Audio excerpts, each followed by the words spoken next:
What a world we live in. A world that's creating AI-enabled everything. That's generating 43 million terabytes of data every day. That's democratizing the power of cloud computing. A world that has more IoT-enabled objects than it has people. Technology today is smart, but is smart enough? You have to know how to apply it, how to train it, how to trust it, to make it not just smart, but secure. So let's get to it. Let's do more than create smart technology. Let's put smart to work. Let's put AI to work to help fight 357 million cyber threats to keep the world's data safe. Let's put blockchain to work in 2 billion shipments to help ensure food safety and eliminate paperwork. Let's put the cloud to work for 36 million passengers to help make every flight a little smoother. Let's put quantum computing to work for 75,000 developers, scientists, and students to help solve the unsolvable. Let's put smart to work for telecom and transit, for banking and biochemistry, for farming and pharmacology, for accounting and the arts. Let's build smarter businesses armed with intelligent platforms, intelligent processes, intelligent people. Let's build a smarter future, not just for a few of us, but for all of us. Let's put smart to work.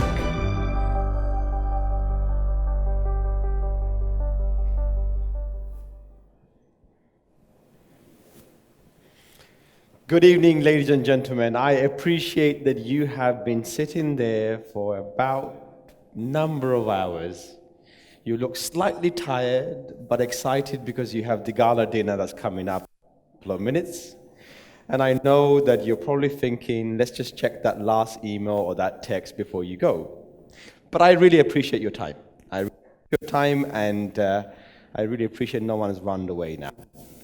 So I will make sure to complete this presentation in time for you to have your hot meal. I really appreciate your time. And my name is Shumayun Miah. I have been in consulting. Yes. Can you hear me? Hello? Yes? Yes. Fantastic. So I've been in consulting for a number of years. Can you check this out? For you, right?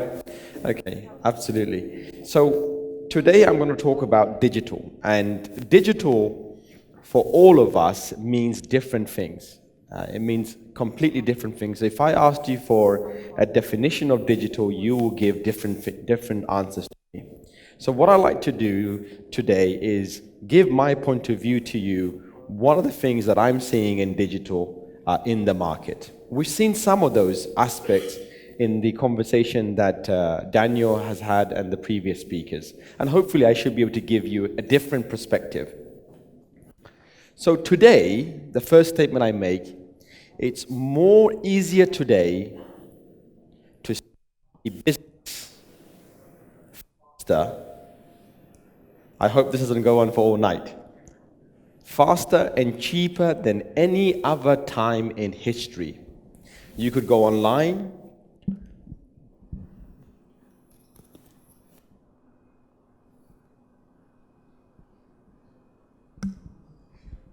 You could hear me. You could go online, go to the IBM website, have access to 200 to 300 APIs, and you could start a business straight away. You could go to Amazon site, and you could start a business. You could go to Google and have access to the microservices, and you don't need money, you just need knowledge. It's never been easier to be able to start a business. Would you mind? Thank you. However, it's never been a more difficult time for the incumbent to survive in a business today. The challenges that we see due to applications such as apps, democratizing our markets, the challenges that we see due to regulations, the challenge that we see because of our legacy applications, the challenge that we see because of lack of skills, and the challenges that we see because we are living in a world of high competition and continuous industry disruption is making our traditional business extremely difficult to survive. And just because a business has survived for over 100 years, there is no guarantee that those businesses will survive in the future. And that is a fact. We all know this. All of us in this room know this is a tape, a music tape. We all know this, that the industry of the music industry has gone through exponential change. Tape, CDs, music online, Spotify, Apple Music, Google Music. And this generation sees it. But if you ask a millennial or a Generation Z, they won't know the correlation between a pencil and a tape. In fact, they will find it difficult to understand what that device on the right-hand side is. And some of them will even find very difficult writing nowadays in an exam because they type or text or they do LOL all the time. And now, if you look at the businesses that we have today, these are some of the largest retail companies in the United States, top 500. And these companies at one time were the number one in their field of retailers, on average having more than 20 billion market capitalization.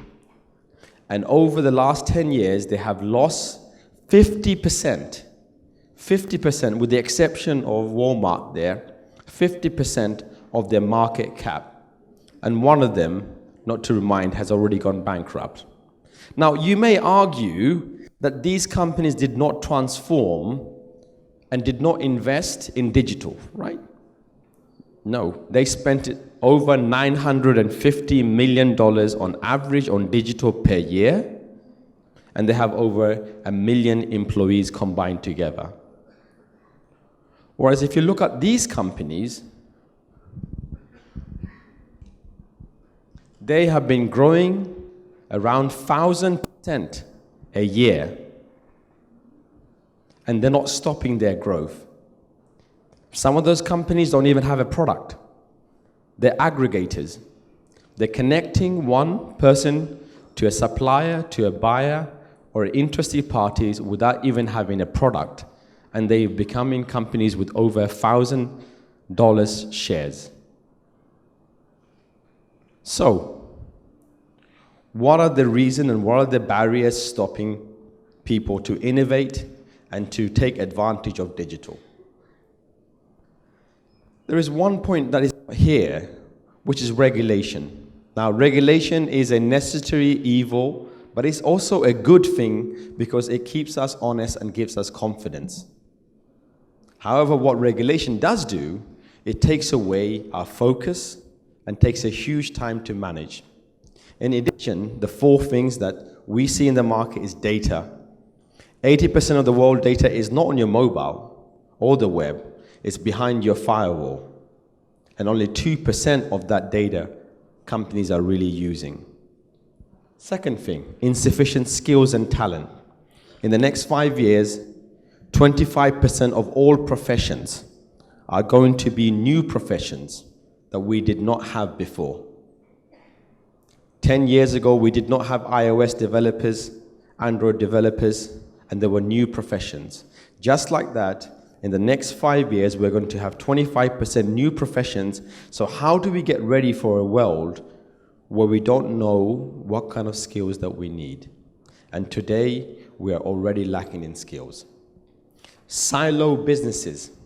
We see huge amount of companies who invest in IT and transformation in silos without having a cohesive strategy around where they are going, with diminishing returns. And the last one is corporate culture. The culture of companies which says, hey, I've been successful all these years, I could survive, I'm fine. It's not going to happen to me. It's happened to somebody else. These are the key reason, the barriers to achieving digital goals. You may have seen this. So my clients ask me, where do we start? Do we modernize our core, transform our core? But the problem with that is that we have built systems of systems. We have built application layers over layers, system of records, some system of engagement, and some system of insight. But our systems are monolithic. They're old, they're slow. We just spend our time keeping the lights on. And then on the right-hand side, we have disruptive technology. So how do we go? And the answer is, it's not just two-speed IT. We need to do both. We need to experiment and need to create a culture where we can fail and fail fast, but achieve our outcomes. And at the same time, continue our journey of transformation. As an example, and I've taken two industries here which may not always necessarily seem the most transformative. On my right, your left, you have a bank. A bank's been around for hundreds and hundreds of years. And in the 1940s and 50s, they invented this connecting banks to transfer money around. And then we invented, in the kind of mid-50s, we invented the ATM, which was quite a fad. It's a nice to have fad for our consumers. And then because one bank had one, all the other banks needed one. And then suddenly, it was a necessity. Now, you don't think about a bank having an ATM, it's just expected they will have an ATM. And then, we started having apps. Everyone has those apps. But now, having an app is just like having an ATM. It's not a competitive advantage anymore. And then you start thinking, okay, what is it that differentiates me? So we expect a bank, we expect ATM, and the cost of running an ATM is a fraction of running a bank, and the cost of running a mobile app or multi-channel is a fraction of the ATM. But it's a necessity of standards that we have set ourselves. But this is going forward. Does that mean the branch is no longer going to be there? No. It means that the future branch will be very different. Imagine a world where you go in your branch, and there's no one there. You walk in, and it knows that you are the customer. It authenticates you based on your heart rate, authenticates you based on your mobile phone, authenticates you because of your facial recognition, and then asks a question through AI. What would you like? I want to speak to a corporate finance person. And it gives you the information you want, or connects the person to the best corporate finance person in the world at that time. That's the bank of the future. And now we also have banking at home through AI using Alexa, Google, and in corporate world, Watson. So, but that's not enough. We're seeing now banks are even transforming into, just like the Alibabas of the world and the Amazons of the world, creating platforms where they are providing additional services. So my bank in the UK sends me a notification. I like Wimbledon tennis, so it gives me a discount on tennis. My bank knows who I am, where do I live, the fact that I have children, my birthday, my spending habits, and sends me 40% off my cinema tickets for children, because it knows that I have children. And that's the additional value. My bank does not really have any cinema business, or is not good at sports, that they become the intermediary because of the transaction that they're doing between them. And that is the future service of platforms and providing APIs. We are all social. Within 90 days of your app that you develop, whether it's hybrid, Android, and so on, within 90 days, 75% of your apps would never be used again. So you spent all that money, 75% of your apps would never be used again. 90% of your apps, whether you have an Android or iOS device, gets used less than 3 times. And you always use the most common apps that you have. And we don't like going from one app to another because we like things that we want to use there in time. Imagine this, one of my teammates. This is a WhatsApp app integrating with social.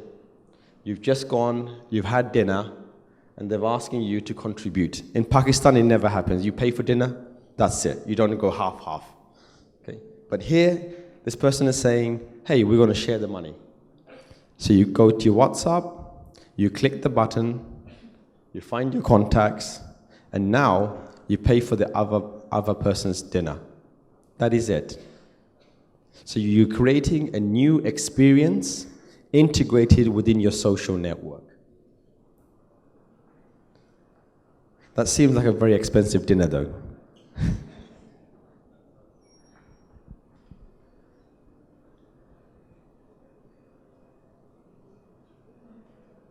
Simplicity.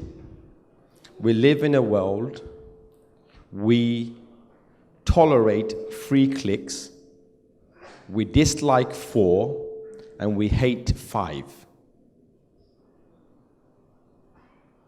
We tolerate 3, we dislike 4, and we hate 5. And that's the experience that we want. Another example. The first petrol station, there's 2 data points. One says it was built on 1888, and another data point was 1905 in Missouri. I don't know which one is true, but it doesn't matter. One thing is for sure, petrol has not changed. It is a product that you want to pay the cheapest, it just gets your car going. It's the same old product anywhere in the world. How do you disrupt a market that is in petrol? How do you provide additional services to make the margin on petrol? And how do you make sure that you go to your local petrol station and not to another competitors of yours? Speed pass. You know, you go to a petrol station, and I know in Pakistan someone comes and fills your petrol up, but we don't have that service in Europe. You go to your petrol station, you put your gloves on, you type how much petrol you want, you put the petrol in, you wait there, then you go to the petrol, inside the actual petrol station, you queue up, and then someone's trying to take the money up, and it could take you 10, 15 minutes, and you just want to get out of there. Speed pass. You go there, you fill your petrol station, you press the button 1 station, done. You could leave. It knows where you are, knows who you are, has your fingerprint, knows what pump it is, you paid. 3 clicks, done. That is the expectation of our consumers, ladies and gentlemen. 3 clicks, and we're done. You do 4, they may tolerate you. You do 5, they will hate you. How do you disrupt? The new Uber of petrol. They come to your home, you order when you want the petrol, they come to your home, and they fill your petrol, and they leave, and they send you a bill. Every industry is being disrupted, whether we like it or not. Black Friday, I was told it's called White Friday here, I think. Yes, White Friday. Black Friday. I hate Black Fridays. I really hate it, because I go to a Black Friday, you could never get into a store, you pick up a trouser that doesn't fit you, right? And you only buy stuff because it's cheap. And you go home and you say, oh my gosh, what I buy this for, right? How many people has done that? Yes, yes, yes, right? Because it's an 80% discount, right? You never needed a broom, you only got 4 of them at home, but you bought it because it's a discount. Or you never needed that t-shirt, it won't fit you anyway. Welcome to the world of AI apps.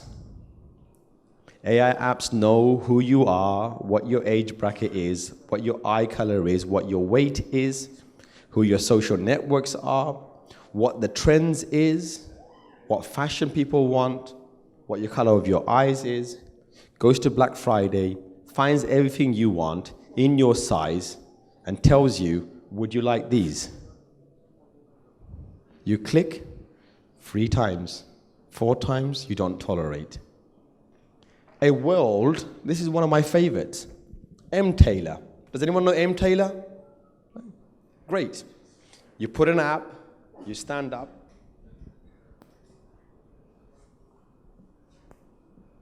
30 seconds, it takes a measurement, and it orders you a shirt in 30 seconds. Its measurement is 20% more accurate than average tailors with 11 years experience. It takes 30 seconds to measure you, and it's 20% more accurate than 11 years plus tailors. Our expectation is high. Our consumer expectation is high, and they're not very tolerant of poor experience. So what do our clients want from us? And what are they doing today? They're shifting to a world of platforms, which we talked about. They are shifting into a world of artificial intelligence, automation, blockchain, and they are designing experiences, human-centric experiences. The shift to the platform, as I've shown in my last diagram, the right and the core, is essential to them. And in fact, 48% of CXO feel the imperative to transform and reinvent their business, which is disappointing. It should be much, much more higher. But almost 50% now understand that they require platforms to move forward. Artificial intelligence. We are moving to a world where artificial intelligence is the norm. Therefore, labor arbitrage is not the world anymore. And I think one of the previous speakers spoke about MRI checking and scanning for and doing diagnostics. This is just becoming a standard now. You know, with Watsons and so on, it's becoming a standard now. And so how do we prepare for the future when computers could take the things that we do? And design. Design is perhaps the most essential thing that you'll ever do. Do something great. Make something that is relevant and make something that is exciting. So, we are driving design across IBM, and I promise you I'm not going to try to sell you IBM today in any way, but we are driving design across IBM, and we believe an organization-wide adoption of human-centered design is essential in everything that we do. And design is not just about making things pretty, but it's making things consistent, repeatable, scalable, and how we feel about a brand. What kind of outcomes do we expect from our design? We expect products and services that engage and delight our customers, or in your case, might be your partners or your employees. We want to have processes which are streamlined and efficient. And we want to have leaders and culture around design. And finally, design helps us to collaborate in efficient ways. And the outcome is it changes the way people live their lives and how they feel about each other. That is all about design. So, 3 elements to create sustainable design and culture. People, making sure we have the right people who really understand, making sure we have the right place and environment for people to practice design, and practice, and then finally the outcome. So, this is a fact. Design-driven companies outperform S&P by 211%. People who really understand design and take quality and design into care. So I want to thank you. I want to thank you for waiting. The food is almost ready. All the biryani is getting ready. I think it's biryani, I'm not sure. So I want to thank you for your time. And before I leave, I will leave you with a small video about design so that you could also feel what design is. Extremely.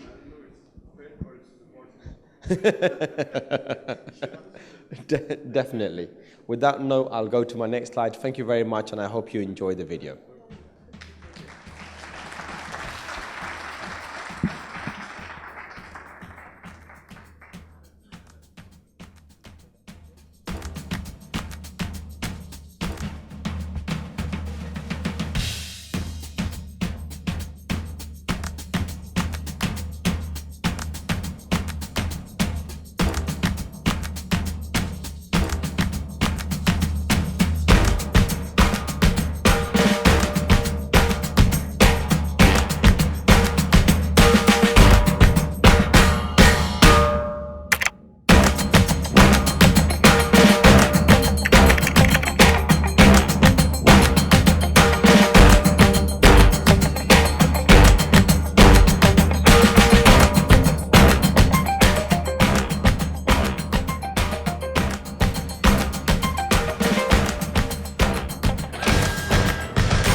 Mr. Shumayun Miah, you are indeed so impressive, and your incredible niche in digital technologies that continue to not only disrupt lives but also to improve the society is indeed remarkable. Once again, ladies and gentlemen, please give him the biggest round of applause.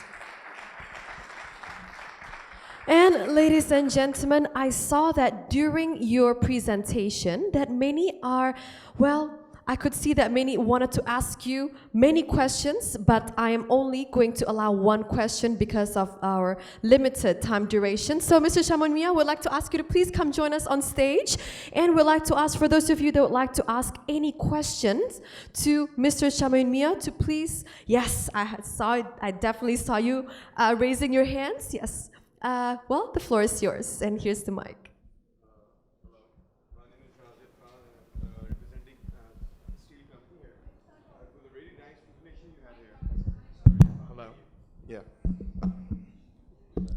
It was really a very nice presentation you had here, and I was just thinking that I'm so unable to decide whether it's a big threat we are facing or is it an opportunity, because it's looking more like that we are moving towards digital marketing and digital stage, and we human beings will be like a DNA, you know, sitting at homes and playing on apps, isn't it? So I think you've asked 3 questions. I think you've asked, can you hear me, everyone? Yeah. Right. So I think you asked 3 questions there, right? Sure. Because my listening says right? One is it a threat or is it an opportunity? Yes. I think that's one, right? Yep. The second question that you asked was around... that we'll be more like an apps. Okay. Or we are moving towards the digital marketing. Okay, right, I've got it. Okay, so I'll try to combine the last 2 together, right? So is it a threat? It's absolutely a threat. Big threat. It's absolutely a threat. So I'm not going to say to you, because if you look at 70% of all work type we have that is manual today is going to be automated in the future. And I could show you that in our own labs, that how you automate something, 70% of workload. But at the same time is an opportunity. And the opportunity is preparing for a future where we use our emotional intelligence, we use much more different type of skill set in the future. So what we need to do is prepare for a future which is more exciting, but also has its threats. So I believe that the companies who are going to transform, and by the way, for transforming, you don't need money. Definitely. So you don't need money. You need ambition, Concepts. you need concepts, you need ideas, you need to be able to create the right culture. Because technology has been democratized completely. You have access to everything and you don't even need IBM. You just need the brain power to be able to do it yourself. And the last part of it about apps, I think apps are going to be dead. Definitely. I just think we want to have experience. So whether you are experiencing the car, you are in your house, you look at your tablet, you go to your TV, you have the same experience. You go to your car, you have different experiences. In the future, your son's not going to drive, if you have a son, by the way. Yeah, definitely. You do. Fantastic. Congratulations. Right. They're not going to drive. Yeah. And it's going to be like that tape that we just saw a couple of seconds ago. I hope I've answered your question. Yes, you have. Thank you so much. Thank you. Do I have enough time for... Okay, briefly, please. Thank you so much. Concerning our time limitation, thank you. Hi. Hi. My name is Dr. Kashif Morton. I represent Digital Content Producers International Limited UK. My quick question is, I've been attending this summit since the very start right now. Nobody's actually spoken about the digital content regulations. Do you think you can help us with that? And my second question would be that are these IBM apps available for lower markets, like, you know, people running charity clinics, they can do facial analysis and, you know, like a psychoanalysis and better treatment for people who cannot afford these things? Thank you. No, that's a great question, right. So I'll try not to sell IBM because that's not my job at this moment. So the first part of it is, let me answer the second one and I'll come back to the first one because the first one is beyond my control, that one. The second one is, you could go online today on the IBM website, and we have something called IBM Cloud, and there's, I think, between 400 or 500 APIs, and you could go and create your own app. And you could be a mama and papa shop with a couple of people, or you could be an enterprise, and the technology is available for you today. And it's accessible, and you just need a computer, and you need a couple of guys and girls who you could program, and the manuals are there, and the videos are there, and it's all up there. You could go to Red Hat, which you know by Linux, parts of it, and you could create things. So to create today is easier than ever before. Your 17-year-old son or your nephew or your daughter could do that today. All you require is understanding what experience is. If you understand the experience and really put passion on it, I've seen some great things that can be done. With regards to content, the content industry is going through a massive change today. You have two types of challenges. One is that by 2022, over 50% of all content will be fake news. I'm really sorry, but I think it will be 50% will be fake news. That is the data point now. And they believe that they may be pushing that forward to 2019, which is next year, which is very, very scary. So I think the industry is going through a massive transformation, which is about trust in content. So the question really is the regulation. Do you regulate as companies? And can you be trusted to regulate? Or do we leave it to the government to regulate? And that is a debate that is happening today around the world as part of European Union, as well as in the US. Facebook as an example, Snapchat as an example. All of them have got Apple as an example, content around that. Now with Europe, they're one step advance. With GDPR, I think you will get a huge amount of advantage of content, making sure the content is as best as possible, but this is just the start, and I think we'll see more regulation, which is also worrying, but at the same time has some advantages. And I know I didn't answer fully your question, either yes or no, but I hope that answers it. Thank you very much. Thank you, everyone. Have a nice evening. Enjoy your meal. Thank you.